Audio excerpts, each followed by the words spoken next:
We are here today with Bruce Pearson, who is going to share his ideas about crafting a purposeful warm-up. Before we get started, my colleague Lee is going to do some introductions. Thank you, Giovanna. So, by way of introductions, Dr. Cruz comes to make music as a cellist and a music educator. Giovanna grew up in Venezuela and received her music degrees in Iowa.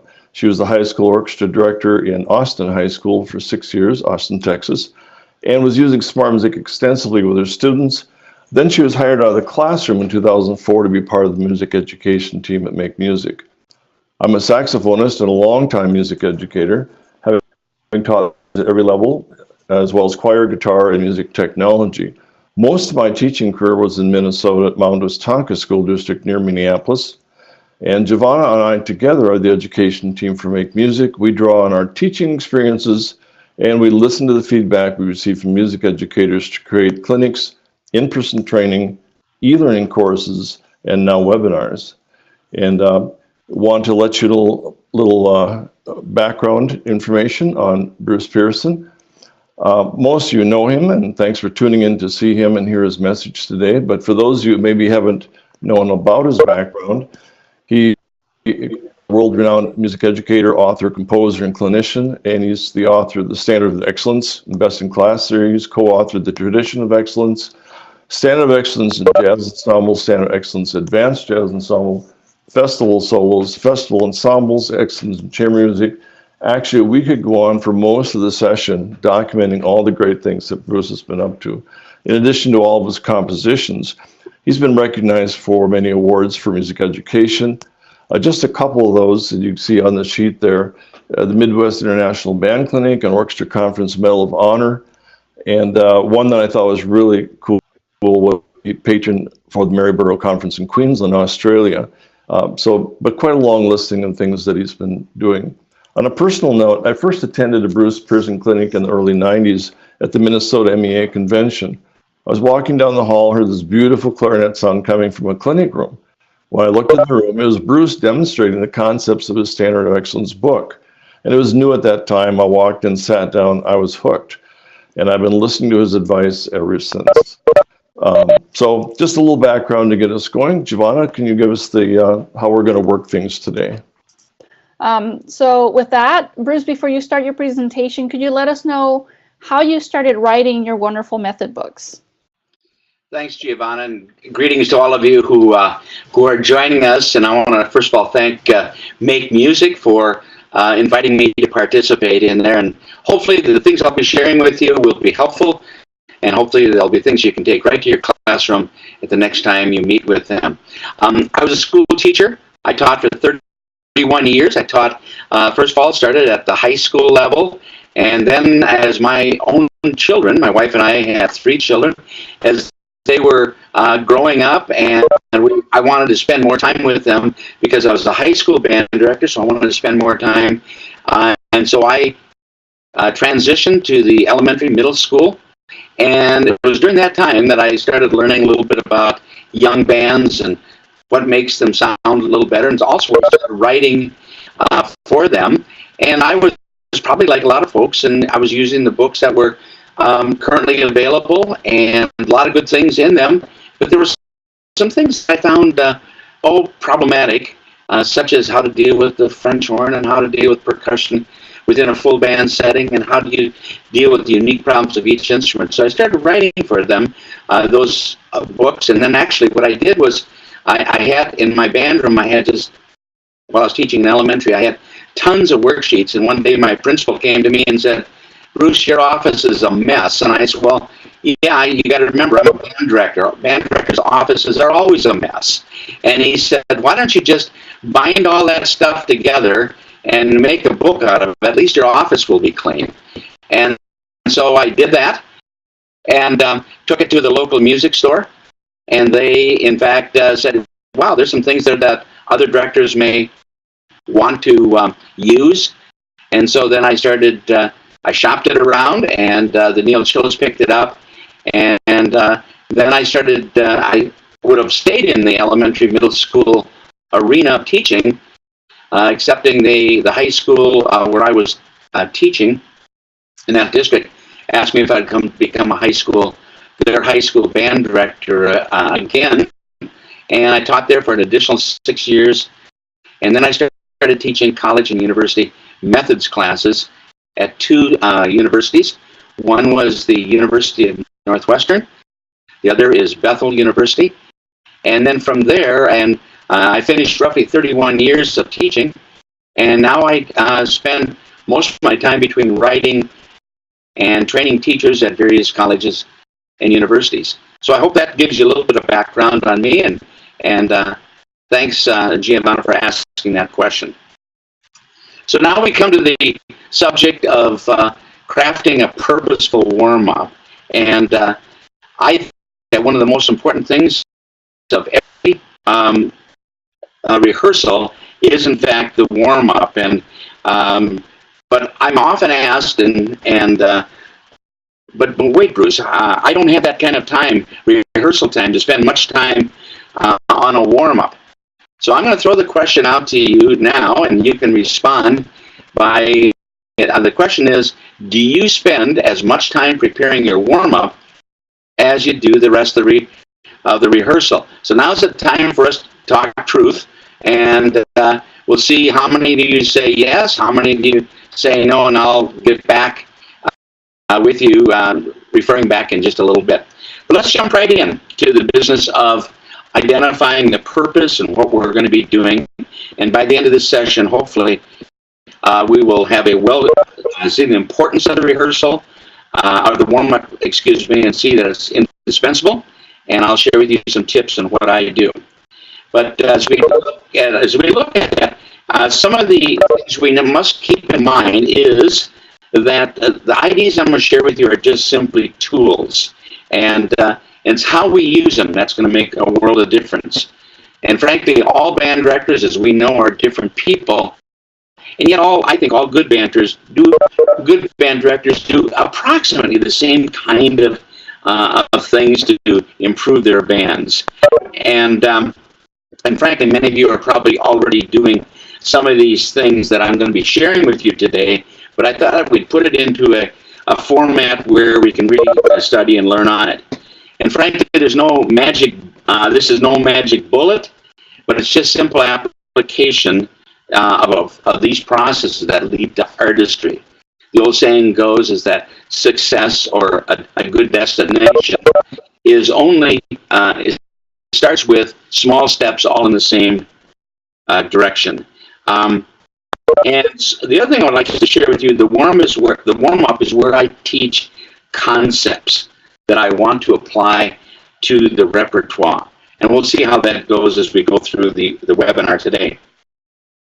And finally, I'd like just to say, I think it's critical that we create in our band rooms a culture of excellence.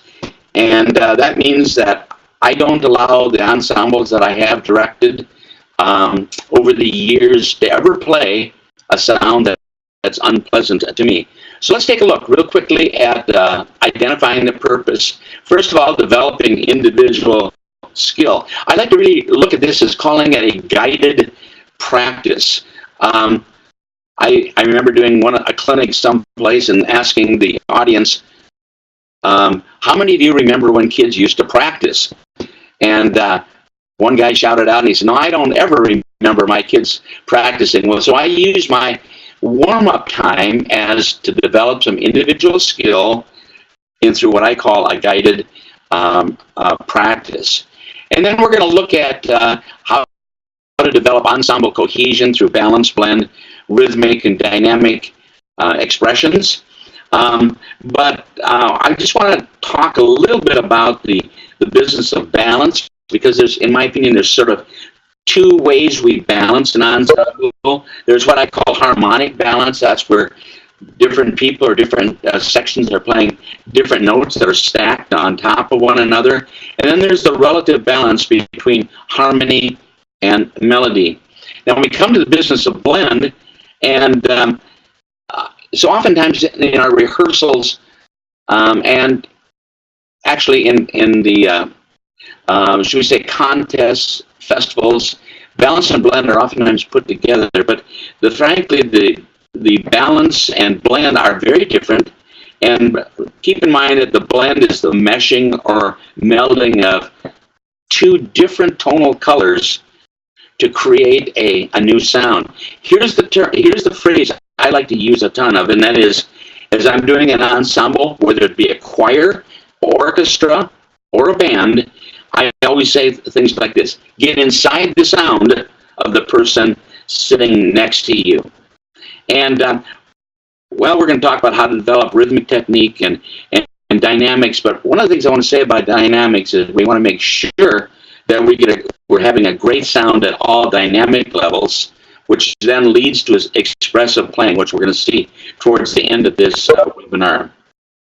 And then we're talking about developing musicianship, and there's lots of things we can talk about that. However, what we're really going to talk about is how we can change notes into music.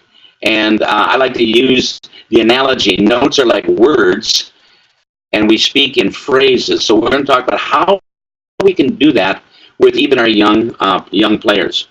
And then if you notice on the screen, it says focus ensemble attention on forthcoming rehearsal objectives. So we're really going to use this as a time to assess our students, where they are, what they need to work on, and then develop a strategy for our next rehearsal with them. So hopefully you'll find that to be helpful. Now, how do we break up our rehearsals? And so what I've done here is this is how I break up my rehearsals. And I based it on maybe a 50-minute period. So I've used percentages here so that we can have a clear understanding of it. And I try only to rehearse a couple of pieces at a rehearsal. I find that more than that, and it means we're just not spending enough time to make a significant difference. But if you notice, it says warm up and tuning, and obviously we're going to camp on that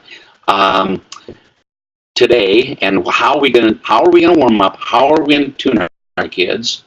The next part of it, and that takes 20%, the next part is the familiar selection. This is something that I don't rehearse.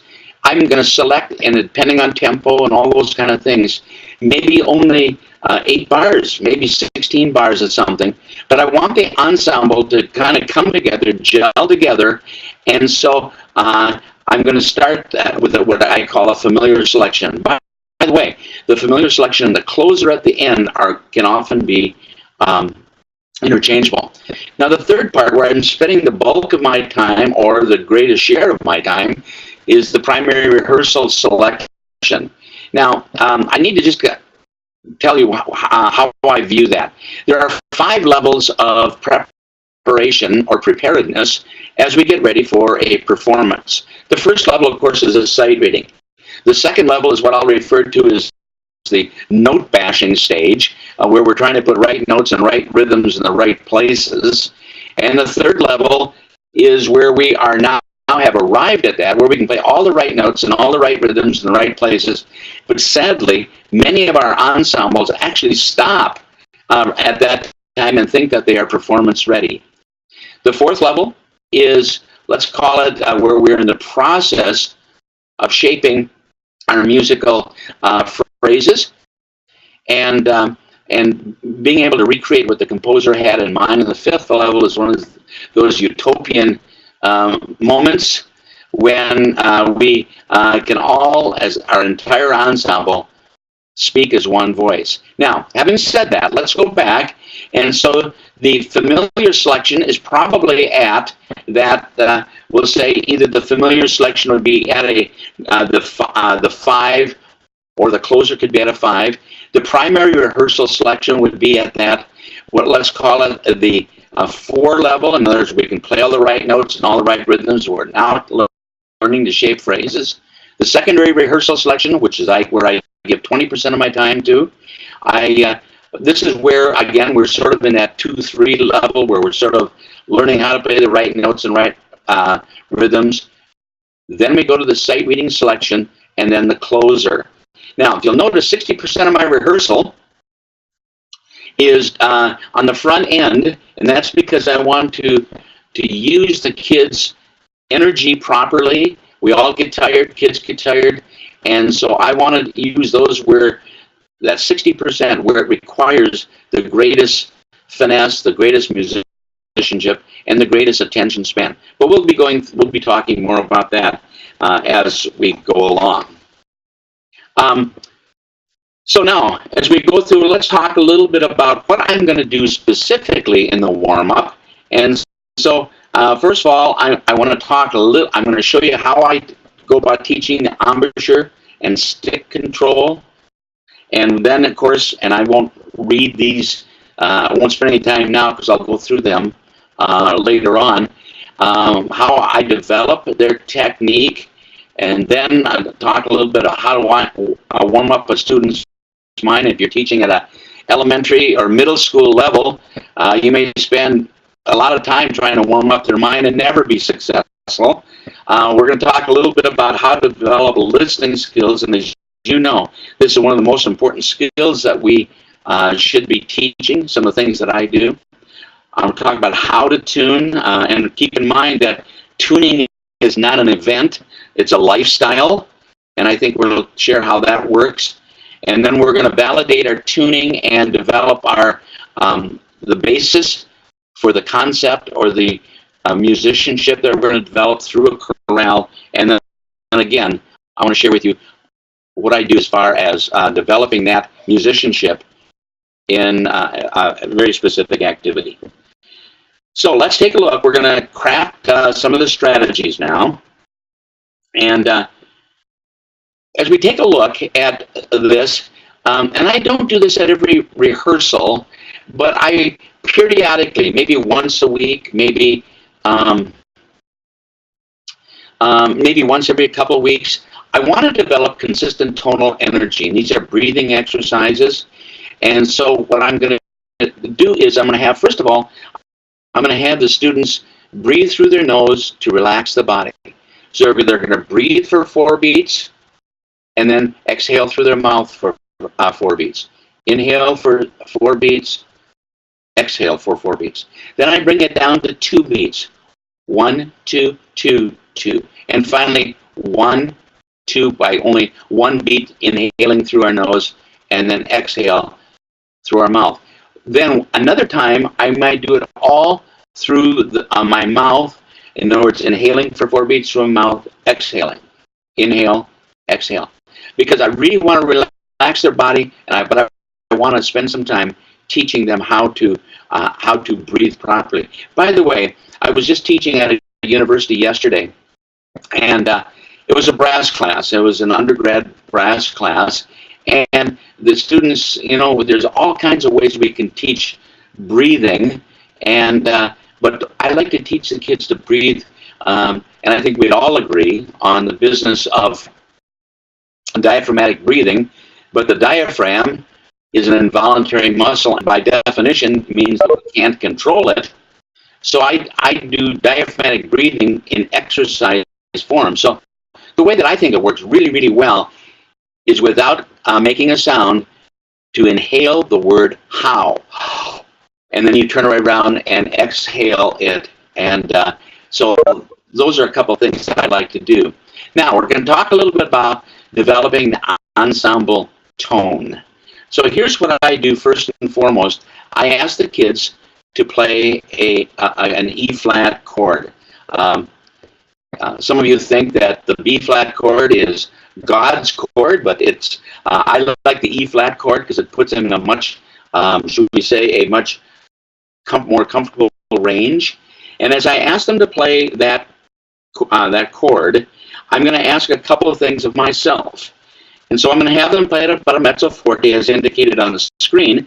But I'm going to ask, first of all, I'll ask the students, how do I want to sound, or how do you want to sound?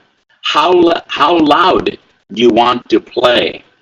And we're going to focus their sound. And one of the things I like to do to focus their sound, I will sometimes have a straw, and I hold it maybe about a foot away from my mouth, inhale properly, and then tell them what I'm trying to do is to direct the airstream through the straw, and thus it focuses their sound.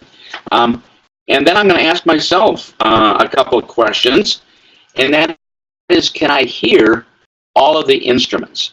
And then, of course, that's going to have a great effect on where I seat the kids. It's going to have an effect on my recruiting, et cetera, so that I can hear all of the instruments. Then I pair up sections.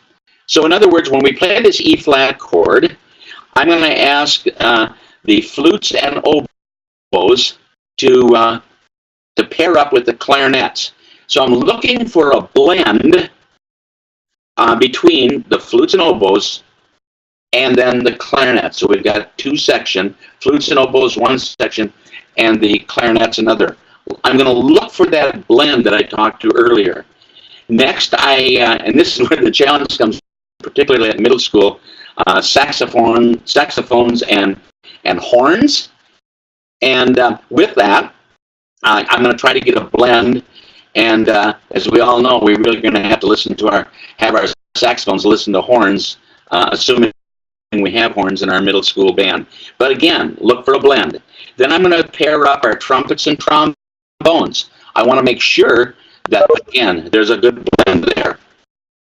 And then low woodwinds, which would be, of course, our bassoon, bass clarinets, maybe our bari sax, maybe our tenor saxophones with trombones.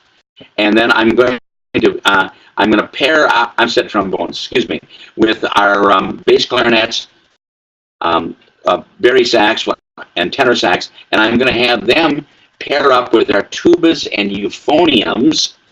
And in that particular case, I'm looking for that blend. And then finally, I'm going to look for the blend in the percussion section, perhaps have them play a role on the snare drum. And then the idea would be for them to balance within their section. And then what I want to do is make sure that every student understands their role, and the warmth of a band sound comes from the conical brass. And the conical brass, of course, are our horns, euphos, and tubas. So to get a warm sound, we must think of being inside the sound of the conical brass.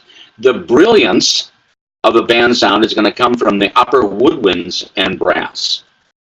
The strength is really that in the trombone section, and the resonance, giving that organ-like quality, is going to come from our low woodwinds.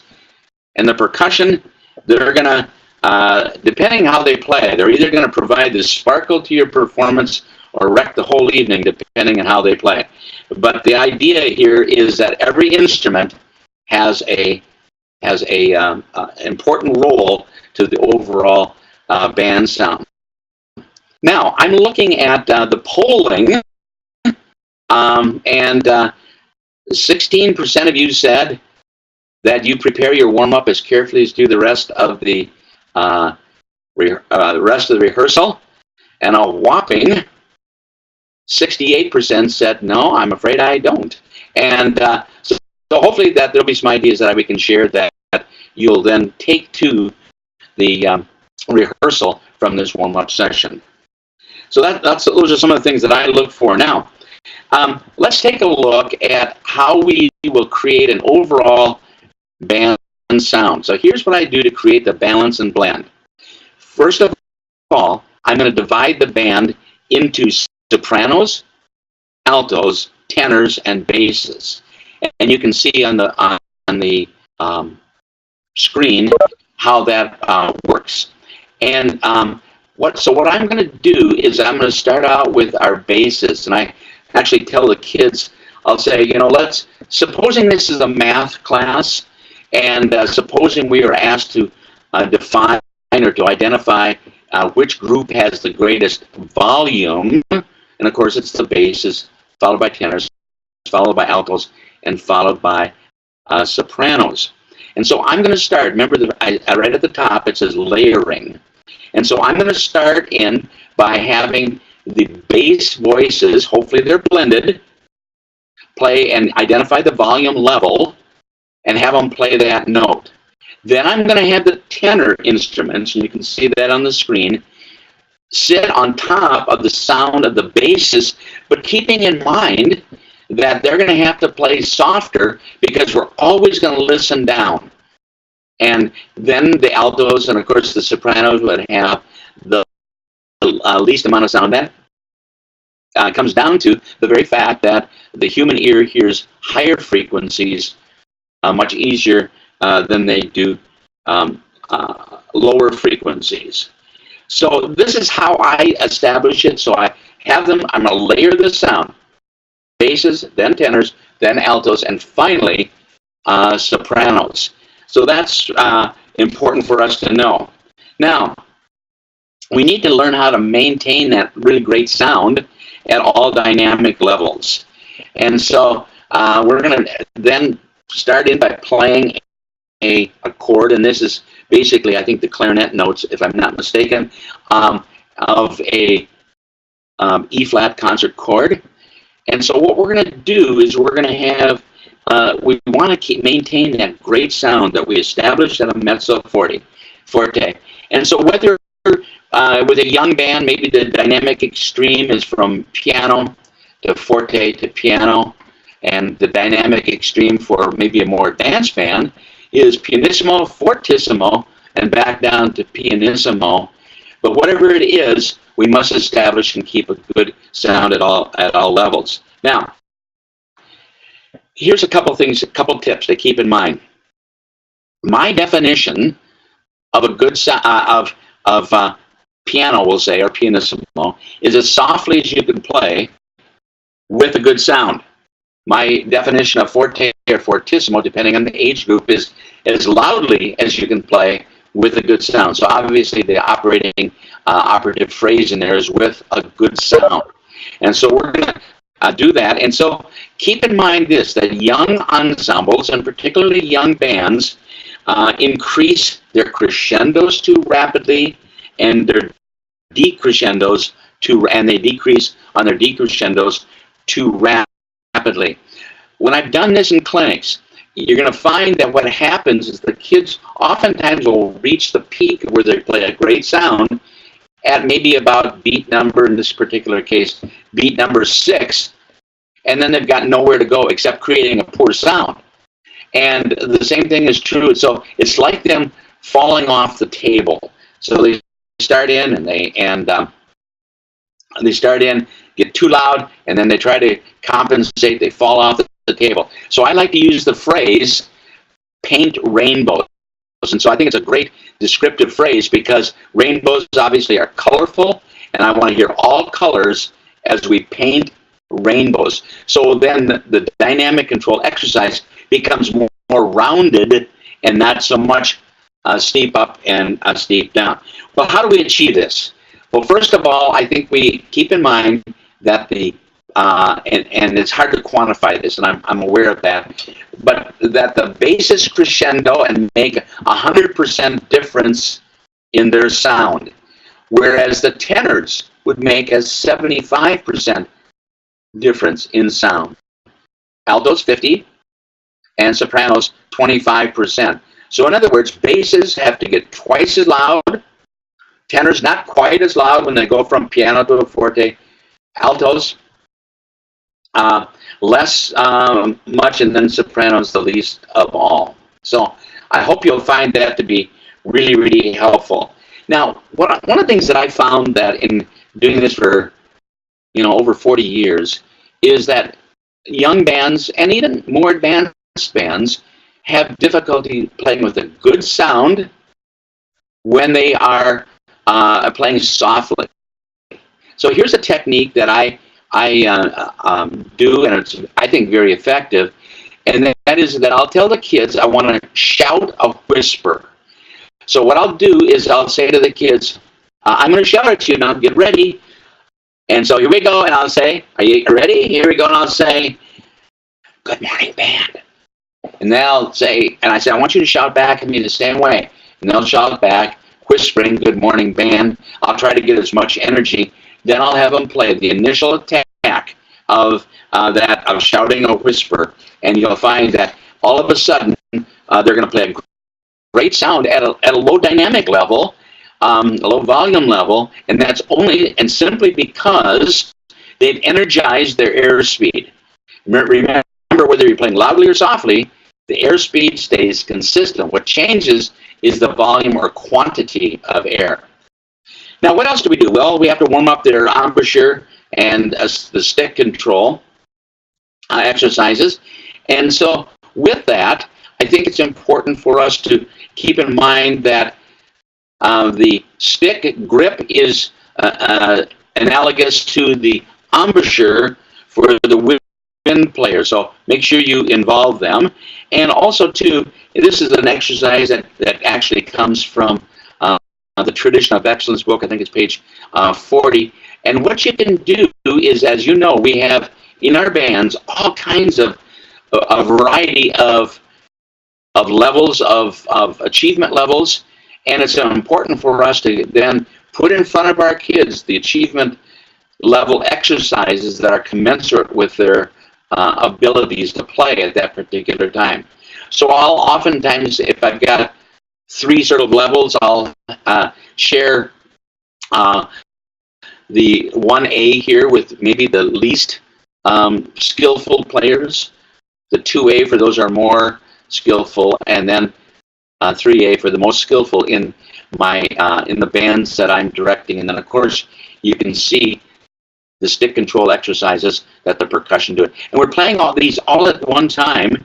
And I think it's important for us, even with our youngest or perhaps the least experienced players, for us to be a cheerleader. And I think it's important for us to celebrate their achievement, not their talent. They've had very little to do with their talent, but we can celebrate their achievement. And every student deserves the opportunity to be successful. This is not only, and when we see these kind of, we'll call them lip slur type exercises, these are not only for brass players, but woodwind players need these too, because it's going to certainly facilitate their ability to play over the register break, keeping their fingers close to the keys, so on and so forth. And then I really like to ask on my bands for the woodwinds to play this on their instruments and the brass players to play this on their mouthpieces, because what we must keep in mind that on a brass instrument, the brass instrument is really nothing more than an amplifier for what happens on their embouchure. So every day I ask my kids to play some of their exercises, brass instruments, on their mouthpieces, while the woodwinds will play the same exercise on, of course, their instruments as well. Also helps for ear training. Now, I also want to develop their technique, and I want to make sure they maintain their sound while developing their technique. And this exercise, I think, comes from our Technique and Musicianship book. And but one of the things I want to do is I have to be really a good steward of my time. By the way, speaking of time, once we get through all of this, I'm going to, on the screen, we're going to show you how you can, some examples of how to create a great warm-up in 5 minutes time. Warm-ups need to have the same type of exercise, but need to be varied from a day to day. So in this particular case, I may want to have the brass players play the slurs and lip slurs, while at the same time having the woodwind players play the next exercise in a variety of articulations. Or I could flip that around and have the woodwind players play the slurs and lip slurs, whereas the brass players could do the technique builder. And of course, there we've got some stick control exercises too. Some other technical exercises to develop their technique. You might want to look at something like this. And I'm not going to say much about this. It's pretty self-explanatory. Well, I do want to camp just a bit on the percussion right here. If you'll notice in measure 1, we're setting them up for success in measure 2, because we obviously are aware that what happens is that the 16th notes are really set them up to be successful for a nice either a quarter note roll or a 9-stroke roll, depending on what you call that. So make sure that when you're having them do roll exercises, that they play what I'll call the primary strokes right before that. Here's another exercise that I'd like to have you look at. Of course, scales are important. Now, the scales, remember, the scales I select would be the scales from the primary rehearsal exercise. And if you'll notice here, there's an A line and a B line, and it depends on the ability level of your kids, the achievement level of them. Some of your kids can play 2-octave scales. Some of them can play just 1-octave scales. And so there we're going to accommodate that both for them. And then if you'll notice, again, down below, we're going to have the less experienced players in the percussion section play the primary strokes, whereas the line A is the roll studies that are developed as a result of them playing the B, or the primary stroke line. And don't forget, when we're doing scales, make sure we understand that the rudiments are to percussionists as scales are to our wind players. So make sure that we recognize that. Always give the kids tons of rudiments too. And in this way, we're providing multiple achievement levels for the kids, so that everyone could be successful. Here's another one you may want to consider. Trust me when I say we don't always do all of them at every rehearsal, but here's an example.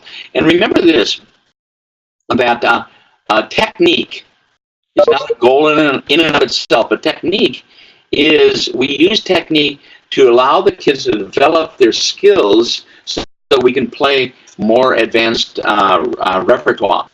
But technique is developed by mastery of scales, thirds, arpeggios, finger patterns, lip flexibility exercises, and rudiments. Here's another one as far as finger patterns. We saw earlier the bum bum bum bum bum bum bum bum, and here's one in arpeggios. And once they learn scales, thirds, and arpeggios and these finger patterns, we're well on our way of developing their skills in the area of technique. Here's another exercise, too, that I want to just bring to your attention. And that's, in this one, we have 6/8. What we may want to do, I have found that kids oftentimes crush when they see these patterns, in particular where things are tied together. 16th notes, for example, they'll crush it. And remember, technique isn't speed, but technique is evenness. So to keep this even and developing our cohesion, rhythmic cohesion, one of the things you might want to do with an exercise like this is go bum, bum, bum, bum. Play just the first note of the group of 3. Then you might want to add the second one. Bum, bum, bum, bum, bum, bum, bum, bum. And then finally, all of them together. And then by doing that, it places things in the right context with that. And again, remember, good technique is not speed, it's evenness. And so I can't emphasize that enough. Keep in mind this too. The faster the notes, the faster the air. And if we can preach that to our kids, we're going to find that they'll be able to play musical lines with much greater clarity. Also, too, remember the kids should pop their fingers. I'm talking now of wind players, and particularly. And then if the kids are having struggle with this, I like to teach, and you're going to find that this works out so well. If you have the kids sizzle and move their fingers, and so on and so forth, and then come back and play it on their instrument. Because remember that so oftentimes technique is not so much finger problems, but it's airspeed problems. And the kids need to keep in mind that the tongue is not an air compressor, but it is a relief valve. And they must always keep the air behind their teeth. And they need to, in this particular exercise, they need to feel the subdivision of the beat. If a band is dragging, they're probably not feeling the time and or the subdivision.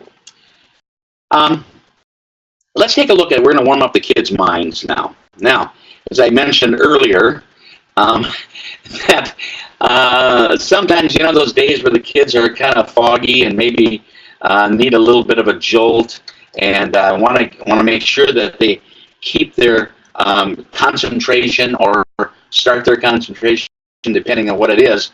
But so I'm going to share with you some of the things that I do. And again, I do these periodically, but at every rehearsal, I want to make sure that I do something to develop their mental focus. So a way that I do this is I'll take the scale that we are going to, of the primary rehearsal piece, and I'm going to ask the kids to play the numbers of the scale. It's also a way that I teach music theory intervals. So for example, I'm going to say to the kids, okay, I'd like to have you play in whatever key it is. It might be E flat, or it could be F or D or whatever it is. I want you to play 1, 3, 5, 3, 1. The first, the third, the fifth, the third, and the first in that particular key. And I direct each note, first, third, fifth, third, first. And then I'll say, okay, that's great. How about 1, 2, 5, 1? And so then they go, you know, first degree, second degree, fifth degree, and back down to the first degree. And about the time they think they've learned, they've heard every possible combination, I say, okay, what's the last 4 digits of your telephone number? Oh, 6814. And so they'll do that. Now, when you do that with your kids, you're going to find that they're all of a sudden, their minds are engaged. You'll find them, in fact, kind of working through it in their minds, and it's really a tremendous exercise. It also is important because then I could say who has the third of the chord, because in a major key, we know that the third of the chord has to be played slightly lower. In a minor key, it has to be played slightly higher. When we're playing a dominant seventh chord, the seventh has to be slightly lower. So when we do these things, the kids will have an understanding of the various intervals and how, and the importance of that and how they react to it. And then I'm also going to do echo drills, and I'll play for them. I'll ask them to copy that on their instrument. So maybe I'll go up to the piano and go 1, 2, 3, 2, and then I'll say, here's your starting notes on a E flat. I want you to play it, or rhythms and so on and so forth. I also do dictation drills, and for that, I will ask the kids, here's your starting note. Let's call that note, let's call it a G, okay? Or it's on the screen, it looks like it's more like a C. And so I'll say, here's your starting note, and I start out very, very simply, la-dee-dum. And so I will then have them write that down, and then la-da-dee, and I'll have them write that down. And eventually I'm going to get them to dictate what I'm writing, maybe as much as 2 or 3 or 4 measures in length with that. So those are one of the things. By the way, here's another way we can warm up the kid's mind. It's a little exercise called All Together Now. And it's on the screen right there, Developing Ensemble Cohesion.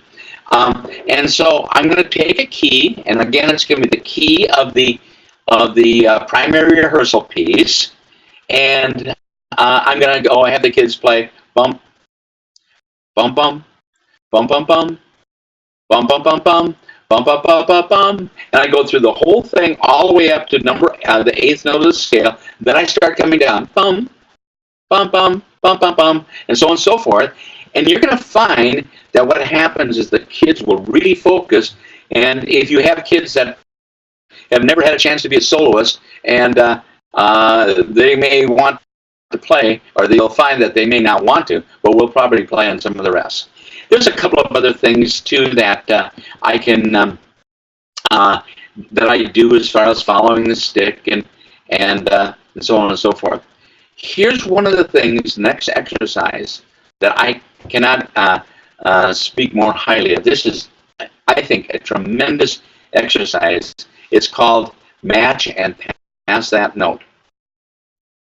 Folks, there are really only 3 note lengths. I mean, there's variations of them, but the note lengths are staccato, tenuto, and marcato. And what I like to do is I like to give words so that the kids have an understanding of what it's supposed to sound like. In other words, I'll say like staccato, and we'll talk about the definition of it being light. And I like to use the word tum. So, for example, I'll tell the kids, okay, supposing you had a stomach ache, you may go and take a tum.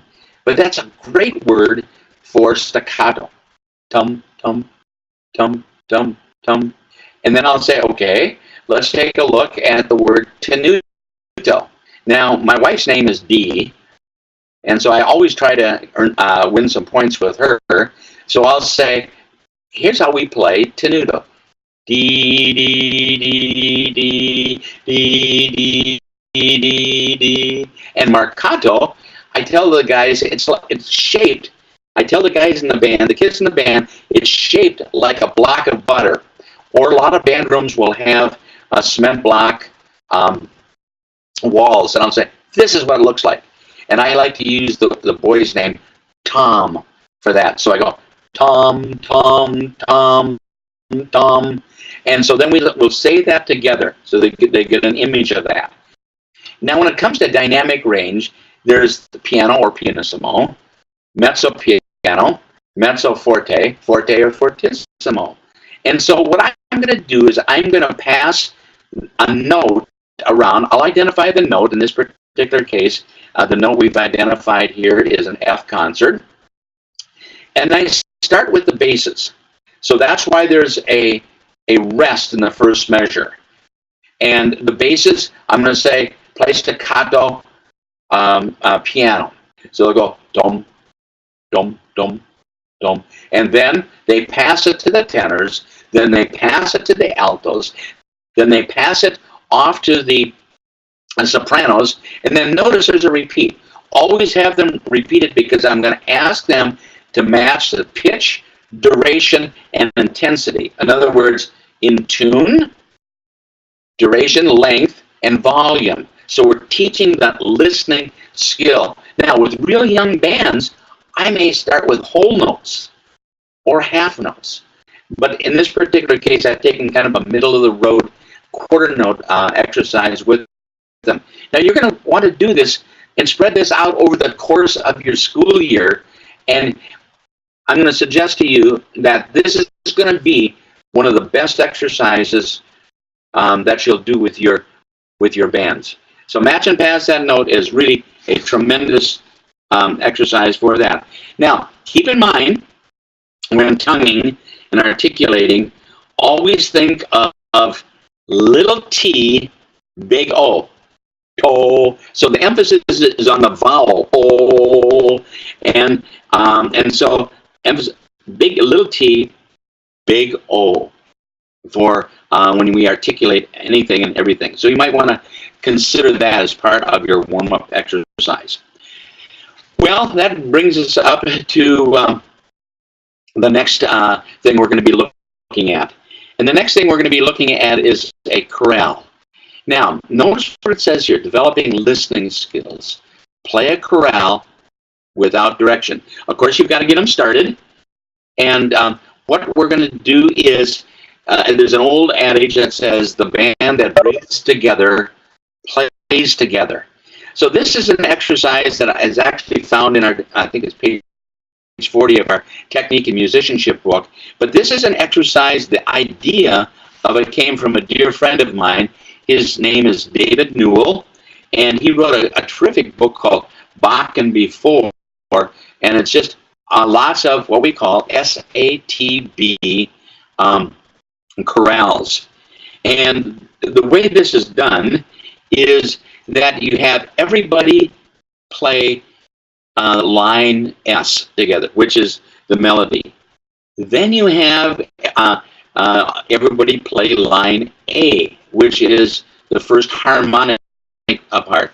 Now, then you have half your band play S, half your band play A, switch them around, and we're going to look for this as far as developing our intonation.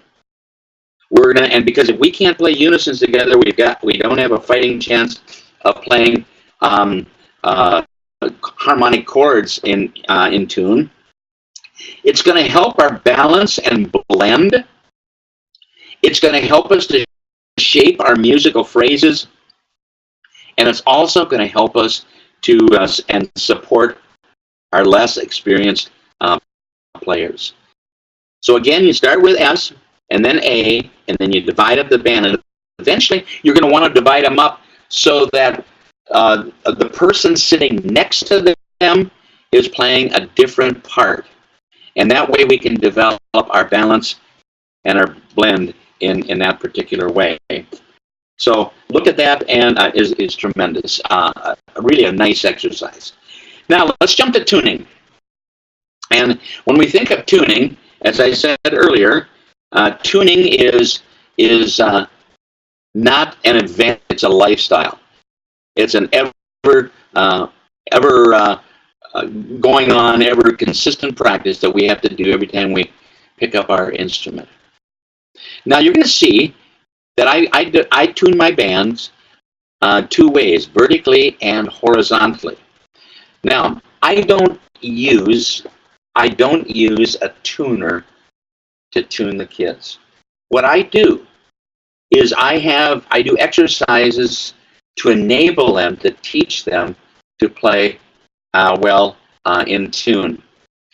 Now the first thing we need to do is we need to have the kids know what in tune sounds like. And so what I'd suggest you do is you take two tuners that have where you can vary the pitch, and start with maybe a minor second apart, and then turn the dials so that they can play perfectly in tune. Then you can talk about your intonation beats, how to get rid of them, and so on and so forth, what you have to do to on each instrument to get rid of the intonation beats. Let's talk about vertical tuning. Vertical, bottom to top, bottom to top. And we're always listening down. And again, they have to know what in tune sounds like. It's not unlike if you were to go to a bank and they were to study, but they would try to identify counterfeit bills. They don't show them counterfeit bills. They show them what the real one looks like, and they know that so well that they can easily detect the counterfeit. And the same thing is true as it relates to tuning with that. So we're going to talk now about vertical tuning. So I start in and I give my tuner. I know I said I didn't use a tuner, but I give my tuner to the lowest pitch member of the ensemble. And hopefully that's a tuba and not a third clarinet. And I give that to that person, and I have them play la da dee dum, F G A B flat concert. The rest of the ensemble hums that B flat. And then I have the basses play that note, match that one person, your principal tuba player, match that note. And then you have the tenors join in, always listening down. Then you have your altos join in, and then finally the sopranos, but always being able to hear the lowest pitch member of the ensemble, because remember, tuning is really nothing more than physics, science, duplicating the frequency levels.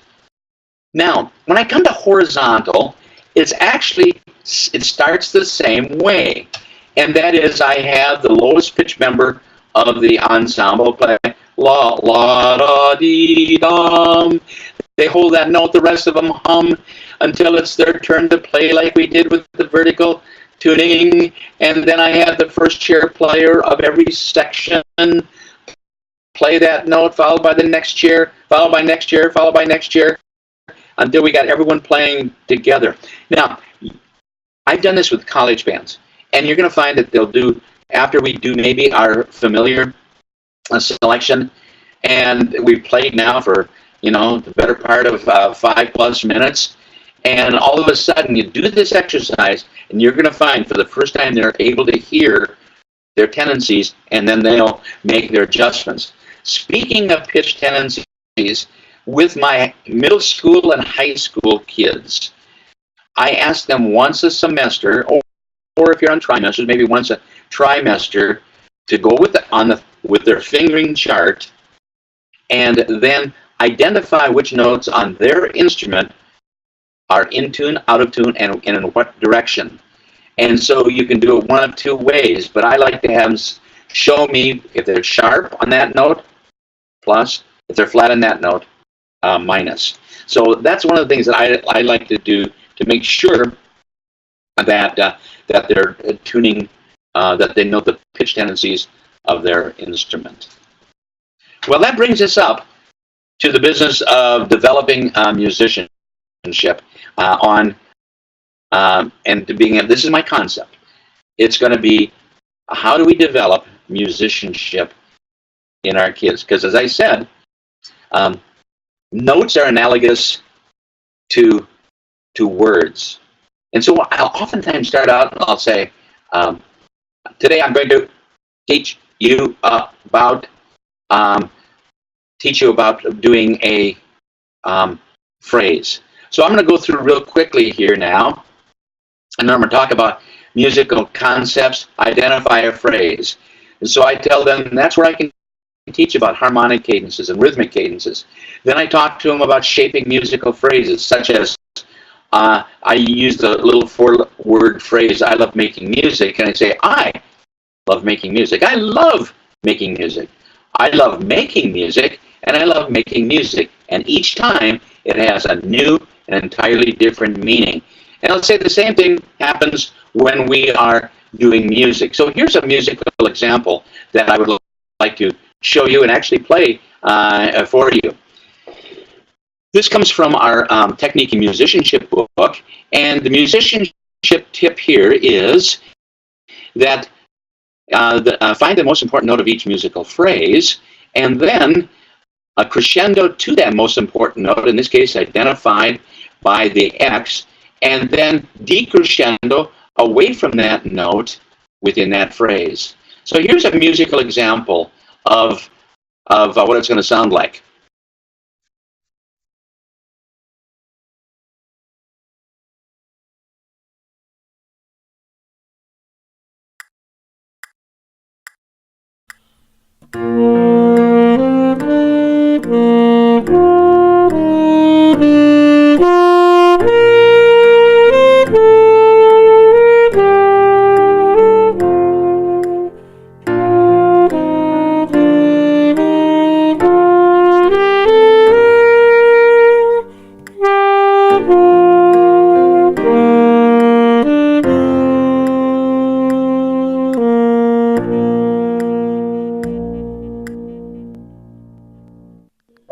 Now here's how we will apply it to a little piece of music, and we certainly won't play the whole thing. Here's Londonderry Air, and I'm going to really encourage you, my colleagues, to help the kids find the most important note in their musical on each musical phrase. And we'll just play the first phrase.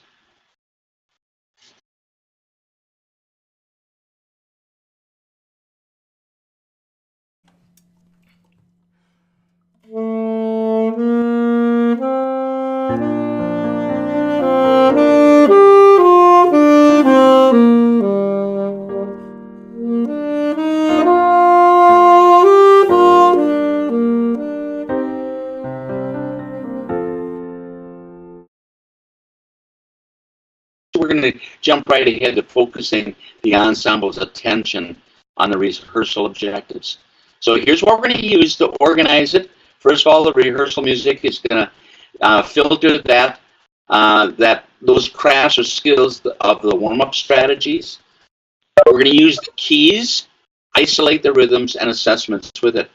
And I think now, too, we're going to show you, here's some examples of some 5-minute rehearsals for both young bands and more advanced bands. So here's a 5-minute for a young band warm-up. Here's another exercise, and this is going to all take less than 5 minutes. Technique studies, developing their technique. We're going to also see another 2, dynamic control, match and pass that note. And then we're also going to finally see a chorale for them to play. Now, here's a 5-minute, more advanced band warm-up. It's got a few more things. And notice how it starts in with slurs and lip slurs. And I like to start with either slurs or lip slurs or long notes. And then we move on to the scale study, remember, of the key and rudiment study. Then we're also going to take a look at maybe some finger patterns. We're also going to take a look at, again, here's another finger pattern exercise. And then we're going to take a look at another one. We talked about this one earlier. And then we're going to take interval studies. And we're also going to take warming up their mind. And then eventually we're going to get to the dynamic control and a chorale. And all of those can be completed. All of those can be completed in 5 minutes or less. And those are just examples. Well, I hope that you found this to be helpful. And I want to wish you all the best and thank you for your participation. And in this seminar, I want to thank you, or webinar, I should say. I want to thank our friends at Make Music for putting this together. And I also want to thank each of you, my colleagues, for enriching the lives of your students through music. So on behalf of all of us that make music, and especially my colleague, Dr. Cruz, thanks so much, Bruce, for sharing great information. I wish I would have figured all this out my first year of teaching, but it's stuff we all keep adding as we go. So appreciate that. Thank you very much.